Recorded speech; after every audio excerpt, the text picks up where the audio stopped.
Today I'm with Dr. Estes. He was one of the professors here that was requested by students to be interviewed. And I personally have two parents that had Dr. Estes as a professor for the Psalms and Old Testament courses. And so they remember having you and they remember their time with you and were impacted by what they learned in your classes. And I know many students at Cedarville have had the same experience. So I know you graduated from Cedarville, is that true? I did. Yeah. Yes. So am I allowed to ask what year? You're allowed to ask and I'll answer it. I'll own to it. I started here in 1970 and then graduated in 1974. Awesome. What is one of your favorite memories from your time in college at Cedarville? You know, Gracie, I had a wonderful experience at Cedarville. It was just a great 4 years. And to try to get it down to one memory is awfully hard, because when I think of my classmates, I have a lot of memories there. I think of my faculty, the teachers who taught me and mentored me, a lot of memories there. Just all the things that were going on. The school was a lot smaller at that time, and so we just had 1,000 students, but we all had a wonderful set of shared memories. And so I'm finding that whenever I run into alumni that come back for homecoming like they did last weekend, you immediately pick up those things, and that. So no one particular thing, but an awful lot of great memories. Yeah, that's wonderful. What is one piece of advice that you would like to give to students that you wish you would have known during your time as a college-age student? It's just something that I found myself telling students about, because I don't think I really grasped it until quite a ways after college.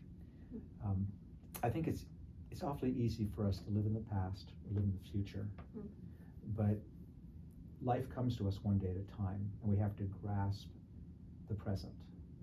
And in the present, we have to choose: am I going to focus on all the things that are negative and hard and difficult and things I don't like, or am I going to choose to focus on the things that are blessings that God has given?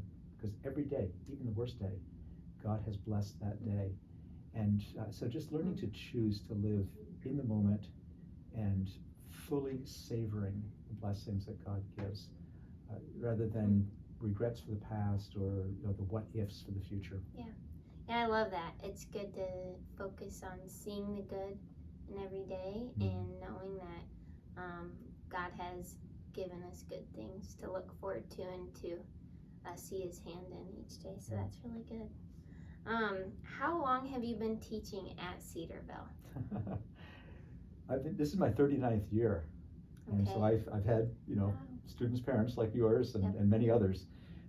It's sometimes I just have to shake my head and think, has this really happened all these years? But I love what I do, and so it's never been hard to get up and get in the car and come to work. Yeah. I love doing this. It's amazing. Since this is for students to view, what is one of your favorite classroom memories from your time teaching here? I've had a lot of those, but one that was recent, but it really touched my heart. This was just last semester, and in the spring, and I was teaching a class, and each day I called the roll. I started doing that back when we had COVID, and so many students were out with COVID restrictions and all. I had to figure out who's here, and I found that it just provided a little bit of accountability, and it was just a lot easier to manage than sending an attendance sheet around or something like that. And so, and each day I would just call the name, and people would say here, and then they got to just kind of playing with it. And they would say their favorite country or their favorite animal, or it was fun. And but I think it was about the last day of class when they started out, and they all shared things that they appreciated about me as their teacher. And by the time we got to the end, I mean, I was about crying, because it was just it was such a gentle and tender affirmation from students that I had come to love. I mean, by the time we get to the end of the semester, we're family. And I just held that in my heart. It was just a real special moment. Yeah, that is so special. Yeah, wow. Oh, man. Yeah, I think to go around and to hear the way that your students have been impacted and just for them to give back to you. Yeah. At the end of the semester is a great ending for you with those kids, so very neat. What is one of your biggest classroom pet peeves? You know, I don't have a lot, but when the technology doesn't work, I always have a plan B that I can go to, but it's just kind of, no, why? Because Yes. usually I've prepared something that helps the students to learn, a PowerPoint or something like that, and then when, for whatever reason the technology just doesn't work that day, that's something that, oh my, I have to do it. So I have to make that really fast calculation and adjustment and pivot, and it works, but it's just having to go to it. It's like when a football team has their game plan, and then the first play of the game, they lose one of their top players with an injury, and they have to say, what are we going to do now? How are we going to work this? Yeah, definitely makes you have a plan B when there's Oh, yeah. technological issues. You always have to have plan B Yep. as your teacher. Yeah, awesome. Well, do you have any favorite activities or spots in the Cedarville area that you like to enjoy?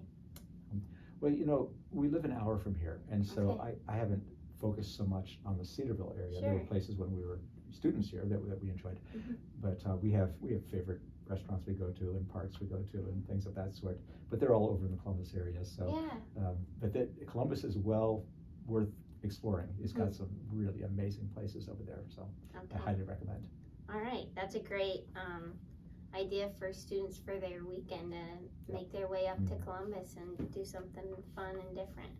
So that's a good idea.